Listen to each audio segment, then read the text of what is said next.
जी अस्सलाम वालेकुम। यासीन आपके साथ हाजिर है मॉर्निंग ब्रीफिंग में। आज इस हफ्ते का तीसरा वर्किंग डे यानी मिड वीक है। आज बुध का दिन है और 8 जनवरी आज तारीख है। 3-4 दिनों से हमारे पास बहुत इंपॉर्टेंट न्यूज़ चल रही है, बल्कि उससे पहले मैं आपसे ये ज़रूर कहूँगा कि इस यूट्यूब चैनल को प्लीज़ सब्सक्राइब ज़रूर कीजिएगा, क्योंकि ये उर्दू और बड़े सहल अंदाज में एक पूरी दुनिया की पिक्चर पेश की जाती है कि what is happening around the world. पूरी दुनिया में खास इवेंट क्या हो रहे हैं और जिसके ऊपर मार्केट मूव करती है या जो जियो पॉलिटिकल सिचुएशन क्रिएट होती है, इससे थोड़ी सी आपको आगाही फराहम हो जाती है। तो इसलिए इसमें आपसे ये रिक्वेस्ट है मेरी कि इस यूट्यूब चैनल को प्लीज़ सब्सक्राइब ज़रूर कीजिएगा। अच्छा, इस हवाले से जो मार्केट की जो सूरत हाल चल रही है, आज अर्ली मॉर्निंग हमने ये देखा, जो कि पिछले 4-5 दिनों से बहुत ज़्यादा जो खबरें पूरी दुनिया जिसकी लपेट में आई हुई है, वो है कासिम सुलेमानी की हलाकत, जो कि ईरानी कमांडर थे और उनको बगदाद के करीब अमरीकियों की एक ड्रोन अटैक में हलाक कर दिया गया और उसकी वजह से पूरे अरब वर्ल्ड में, इस्लामिक वर्ल्ड में और पूरी दुनिया में एक गम और गुस्से की लहर जो है वो हमें दिखाई देती है। इस वजह से हम ये देख रहे हैं कि पूरी दुनिया की जो स्टॉक मार्केट है, जो कमोडिटी मार्केट है या प्रीशियस मेटल की जो मार्केट है, वो बड़ी बहुत ज़्यादा बेहंगम जो मार्केट की मूवमेंट है बहुत ज़्यादा हो गई है। स्टॉक मार्केटें रेटल डाउन हो गई हैं, लोअर साइड पे आ गई हैं, लेकिन हमने कल ये देखा था कि चूंकि जो हालात की संगीनी थी उसमें थोड़ी सी कमी आई थी, जिसकी वजह से हमने ये देखा कि अमेरिका की स्टॉक मार्केट, बल्कि पूरी दुनिया की स्टॉक मार्केटों में एक ग्रीन टेरिटरी आया, पॉजिटिव सेंटिमेंट्स आए और मार्केटें हायर साइड पे जाना शुरू हो गई। और ये अंदेशा लाहक हो चला था कि जनाब पूरी दुनिया की स्टॉक मार्केटें, फिर दुनिया खासतौर पर अमरीका की स्टॉक मार्केटें तारीख की नई बुलंदियों को छू लेंगी। लेकिन कल की तारीख में हमने ये देखा कि अमेरिका की स्टॉक मार्केटें तकरीबन अपने हायर लेवल पे गई, लेकिन वहां से थोड़ा रिट्रीट कर गई, लोअर साइड पर आई। और इसके साथ ही जो गोल्ड की कल जो प्राइसेस थी, वो जैसे कि मैंने 2 दिन पहले भी आपसे ये अर्ज किया था कि अमेरिका की जो मार्केट है और खास तौर पे जो गोल्ड की मार्केट है, वो फ्राइडे को 1552 के ऊपर बंद हुई थी, $1552 पर आउंस, यानी 1545 के ऊपर। और मैंने ये इस बात का जिक्र आपसे किया था कि गोल्ड की मार्केटों में तेजी दिखाई देती है because of these all negative जो जियो पॉलिटिकल सिचुएशन है, इसकी वजह से गोल्ड की कीमतों में खातिर खा इजाफा होगा और कुछ यही सूरत हाल कल हमने देखी कि गोल्ड ने हाई कर दिया था $1590 का, और वहां से मार्केट जो डाउन हुई, जो कि मैंने आपसे ये इंडिकेट किया था कि 1552-1550 तक मार्केट वापस आएगी, और कुछ ऐसे ही हुआ और गोल्ड की मार्केटों ने लो कर दिया 1555 का। और उसके बाद मार्केट बहुत ही क्लोज रेंज में चलती रही, और उसकी वजह यह थी कि ईरान की तरफ से कोई ऐसा नेगेटिव स्टेप नहीं उठाया गया, कोई जंगी सूरत हाल बर्पा नहीं की गई, जिसकी वजह से, लेकिन मासिवाय ये कि बहुत सारी खबरें और बहुत सारे बयानात नेगेटिव ईरान की तरफ से और अमेरिका की तरफ से जारी होते रहे कि जनाब हम एक दूसरे ममालिक के ऊपर अटैक करेंगे। लेकिन कल जैसा कि बड़ा इंपॉर्टेंट डे था, कल फ्यूनरल डे था, कल तदफीन का दिन था कासिम सुलेमानी का, जिसमें हमने ये देखा हजारों लाखों की तादाद में ईरान की गलियों में, सड़कों पर लोग बेतहाशा उनकी एक फकीदुल मिसाल उन्होंने उनका इस्तकबाल किया उस जनाजे को। और ये कहा जा रहा है कि बैक इन 1979 में जब खुमैनी साहब का इंतकाल हुआ था, उसमें जो रश और जो वालिहाना तरीके से लोगों ने शिरकत की थी, वो शिरकत कल हमें दिखाई दी, जिसमें बेतहाशा लोगों ने शिरकत की। और इस जनाजे में इतने ज्यादा लोग शिरकत कर गए, जिसकी वजह से वहां पर एक भगदड़ स्टैम्पेड हो गया और उसमें तकरीबन 56 लोगों की हलाकत हुई और तकरीबन 250 से 300 लोग जख्मी हुए। उसकी वजह से कल जो तदफीन का अमल था वो ना हो सका और उसको मौखर कर दिया गया। और आज की तारीख में, यानी आज बुध वाले दिन, कुछ चंद फौजियों और उसके फुल सिक्योरिटी अलर्ट के साथ उनको सुपर्द खाक किया जाएगा। अच्छा, इस वजह से हमने देखा कि अमेरिका की स्टॉक मार्केटें थोड़ा सा हायर साइड पे गई, क्योंकि ईरान की तरफ से कोई निगेटिव बयान हमें नजर नहीं आया, या जो कन्वेंशनल वॉर वाली जो सिचुएशन थी वो हमें दिखाई नहीं दी,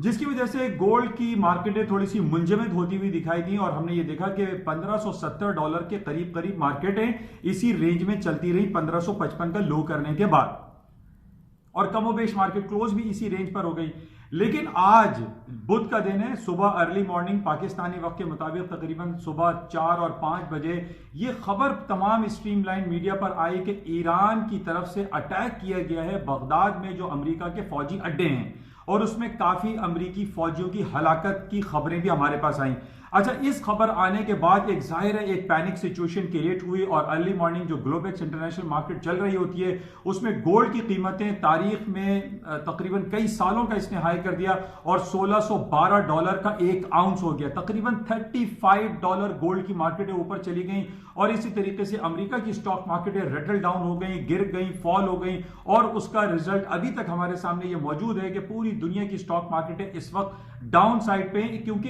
एक नया फियर फैक्टर जो है वो बहुत ज्यादा दिखाई दे रहा है जब से हमारे पास सुबह अर्ली मॉर्निंग ये खबर आई कि ईरान ने मिसाइल अटैक किए हैं बगदाद में अमेरिका के अड्डों पर। तो ये बहुत ज्यादा नेगेटिव सेंटिमेंट्स क्रिएट हुए, जिसकी वजह से आज हम ये देख रहे हैं कि पूरे अरब वर्ल्ड में, पूरे एशिया में और अमेरिका की स्टॉक मार्केटों में थोड़ा सा डाउनफॉल है। रेड टेरिटरी में मार्केट लोअर साइड पे ट्रेड हो रही है। अब हमें इसकी शिद्दत, इसकी इंटेंसिटी को चेक करना पड़ेगा कि क्या आया मजीद इसमें कोई जंगी सूरत हाल बर्पा हो सकती है या नहीं, क्योंकि कल हमारे पास एक खत बड़ा सर्कुलेट हुआ था मीडिया पे जिसमें यह कहा जा रहा था कि अमेरिका ने यह कहा है कि हम इराक से तमाम अपने फौजी अड्डे हटा रहे हैं। लेकिन इस खत पे एक इबाम था, सवालिया निशान था, क्योंकि ये अनसाइंड लेटर था। इस खत पे कोई दस्तखत नहीं थे अमेरिका के सदर के या पेंटागन के, कोई दखल, लेकिन इसको बाद में डिनाइल किया गया है कि जनाब ऐसी कोई सूरत हाल नहीं है और अमेरिका अपने फौजी अड्डे बगदाद इराक से खत्म नहीं करेगा।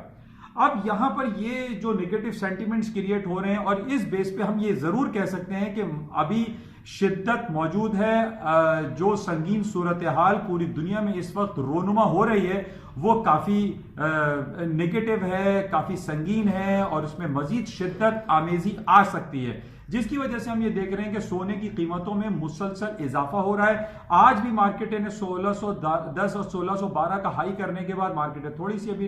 रिट्रीट हुई हैं और लोअर साइड पर आई हैं, लेकिन अभी भी हम ये नहीं कह सकते कि गोल्ड की कीमतें उन तमाम लेवल्स पर आ जाएंगी जो 1480 या 1500 या 1510 पे चल रही थी, क्योंकि इसका अब टेक्निकल ग्राउंड पे जो इंपॉर्टेंट लेवल है वो 1550 का है या 1555 ले लीजिए। Until and unless the gold market will remain higher side, क्योंकि जो नेगेटिव सेंटिमेंट्स क्रिएट हो रहे हैं, जो पूरी दुनिया में जो सियासी जोग्राफियाई तनाव एक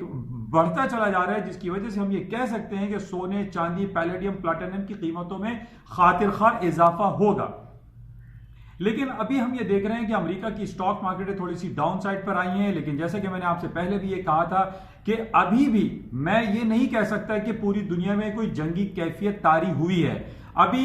एक अटैक यानी ईरान के अमेरिका ने ड्रोन अटैक किया था जिसमें कासिम सुलेमानी की हलाकत पेश आई, और इसी तरीके से आज जो रिटेलिएशन में जो जवाबी कार्रवाई की गई है ईरान की तरफ से, उसको भी हम एक 100% कन्वेंशनल वॉर नहीं गिरदान सकते। हम ये जरूर कह सकते हैं कि आपस में एक दूसरे मुल्क जो है जिन्होंने अटैक किया था उसको रिटेलिएशनरी ये एक्ट है, लेकिन इसको अभी भी हम जंगी कैफियत नहीं कहेंगे, लेकिन एक जंगी सूरत हाल जरूर पैदा हुई है। लेकिन इस वक्त भी अभी ये कहा जा सकता है कि अमेरिका की जो स्टॉक मार्केटें हैं जो कि अपनी तारीख की बुलंद तरीन सतहों के करीब करीब थी, वहां से मार्केट तकरीबन 100, 200, 150 यानी 1 और 2% के करीब डिक्लाइन हुई है। इसको हम ये नहीं कह सकते कि अमेरिका की स्टॉक मार्केटें अब तबाह हो जाएंगी, गिर जाएंगी और फॉल डाउन हो जाएंगी, नहीं। अभी भी हम ये जरूर कहेंगे, जैसे कि मैंने आपको पीर वाले दिन भी ये कहा था कि ये एक अटैक था, ये कोई जंग मुसल्लत नहीं की गई है। इस वजह से अभी भी अमेरिका की स्टॉक मार्केटों में वो पोटेंशियल मौजूद है कि स्टॉक मार्केटें रिकवर हो जाएंगी, हायर साइड पे चले जाएंगी।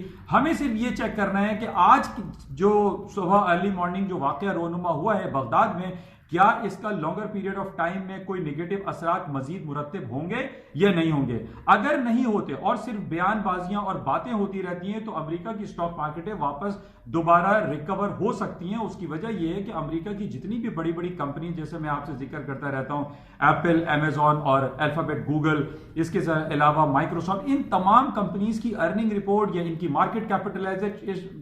कैपिटलाइजेशन इतनी जबरदस्त है जो कि $1 ट्रिलियन कंपनीज कहलाती हैं। इनकी जो रिपोर्ट्स हमारे पास आएंगी यानी फोर्थ क्वार्टर ऑफ 2019 और अब ये जनवरी 2020 चल रहा है। इसमें हमारे पास अर्निंग रिपोर्टों का सिलसिला शुरू हो जाएगा। उसमें जो कि हमारे पास जो पेशन गोई की जा रही है उसमें यही बताया जा रहा है कि अमेरिका की जो कंपनीज हैं उनके जो रेवेन्यू जनरेशन है या उनकी मार्केट कैपिटलाइजेशन है उसमें खातिर खा मजीद इजाफा होगा, डिक्लाइन नहीं होगा, जिसकी वजह से यह कहा जा सकता है कि अमेरिका की स्टॉक मार्केटों में मजीद तेजी आएगी अगर ईरान और अमेरिका के में मजीद तनाव पैदा ना हुआ। और इसी तरीके से हमारे पास जो गोल्ड का लेवल है वो 1550 और 1610 1620 तक मार्केटें इस रेंज में चलेंगी। लेकिन हमें इस बात पे बहुत ज्यादा फोकस करना पड़ेगा कि आया अमेरिका और ईरान के दरमियान जो जंगी सूरत हाल रोनुमा हो रही है, क्या ये लॉन्गर पीरियड ऑफ टाइम में चलेंगी या ये रुक जाएंगी। तो बहरहाल इस पर हम नजर रखेंगे।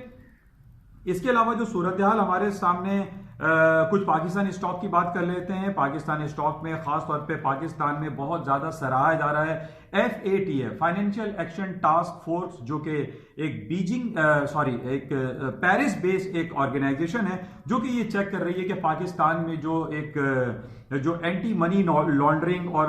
फॉरेन एक्सचेंज जो रेगुलेशन है उसको बेहतरी करने की उन्होंने बातें की हैं। और पाकिस्तान के नेशनल असेंबली में और सेनेट में ये बिल पास भी हुआ है और एक नया तरमीमी बिल भी लेकर आया जा रहा है जिसको anti money laundering and foreign exchange regulations के नाम से जाना जाता है। अच्छा, अब इसमें यह होगा कि वो तमाम लोग जो अपने पैसे को मनी लॉन्डर करते हैं, जो आपका मनी लॉन्ड्रिंग कर रहे हैं, उनके खिलाफ सख्त एक्शन किया जाएगा, क्योंकि FATF का ये कहना है कि पाकिस्तान में जो टेरर फाइनेंसिंग है, जो गलत तरीके से पैसा इंजेक्ट होता है और जो फंडिंग होती है और खास तौर पे उसमें जो टेररिज्म का फैक्टर है वो बहुत ज्यादा इन्वॉल्व है, जिसकी वजह से पाकिस्तान को पूरी दुनिया में एक नेगेटिव पॉइंट जो है वो हासिल है और पाकिस्तान को ग्रे लिस्ट में रखा गया है। पाकिस्तान ग्रीन लिस्ट में या गुड बुक में नहीं है, जिसकी वजह से हमारे पास नेगेटिव इंपैक्ट ये आता है कि अमेरिका या पूरी दुनिया की जो स्टॉक मार्केट के साथ साथ पाकिस्तान की स्टॉक इन कंपैरिजन में इतने ऊपर नहीं जाती जितनी उसको जाना चाहिए था, बिकॉज ऑफ FATF की ग्रे लिस्ट में हमारा नाम अभी तक इंटैक्ट करता है। तो अब ये उम्मीदें काफी बढ़ती चली जा रही हैं कि नेक्स्ट महीने में, अगले महीने में जो FATF की मीटिंग होगी बीजिंग चाइना में, उसमें यह कहा जा रहा है कि पाकिस्तान ने अगर FATF के मजीद मुतालबात और तमाम मुतालबात को मानना शुरू कर दिया तो पाकिस्तान का नाम ग्रे लिस्ट से हटा के ग्रीन लिस्ट में डाल दिया जाएगा, जिसके बाद पाकिस्तान के फॉरेन डायरेक्ट इन्वेस्टमेंट, पाकिस्तान की स्टॉक मार्केट, पाकिस्तान की फाइनेंशियल इंस्टीट्यूशन, पाकिस्तान की माशी हालात बहुत बेहतर हो सकते हैं। इवन पाकिस्तान के जो डॉलर के रेट अभी 155 रुपए चल रहा है, यह भी गिर के 125 और मतलब काफी डिक्लाइन कर सकता है। तो FATF पे हमारी नजर मरकूज होनी चाहिए और हमें देखना चाहिए कि FATF में और मजीद क्या पेशरफ्त होती है और पाकिस्तान के हवाले से और मजीद क्या खबरें, एक अच्छी खबरें हमें मिलती हैं। इसका इफेक्ट बहरहाल पॉजिटिव आएगा, लेकिन आज हम पूरी दुनिया की स्टॉक मार्केट डाउन साइड पे देख रहे हैं और उसकी वजह सिर्फ और सिर्फ कासिम सुलेमानी की हलाकत है और जिसकी वजह से अमेरिका और ईरान में तनाव और कशीदगी और रंजिशें और संगीन सूरत हाल बढ़ती चली जा रही हैं। बहरहाल इस पर हम फोकस करेंगे, नजर रखेंगे कि आज सारा दिन मार्केट में क्या सूरत हाल रहती है और मार्केट किन टेक्निकल लेवल्स पे चलती है और खास तौर पे किन खबरों पे मार्केट मूव करती है। इंशाल्लाह राब्ते में रहेंगे और सारा दिन देखेंगे कि क्या सूरत हाल रहती है। जाते हुए मैं आपसे फिर ये कहूंगा कि इस YouTube चैनल को प्लीज सब्सक्राइब जरूर कीजिएगा। Thank you.